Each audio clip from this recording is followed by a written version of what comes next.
this is AK Garage. Subscribe to my YouTube channel so that you can get any post that I made. The YouTube channel is Nissan Primera that I do with brake. This car I struggle to brake. Then I do things but it's not function. And I discovered that this is the piston. That is the 40. This caliper is the 40.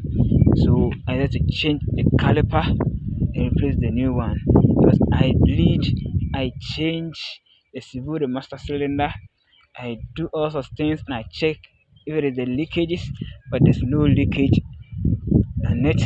So I change the caliper and replace the new one.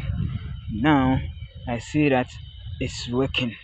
So I discovered that this is the 40. So I placed it in it's working. So I urge anybody who's struggling about the brake, you bleed, you check the leakages, everything is okay, and you didn't get it right, the brake is not okay for you, don't worry.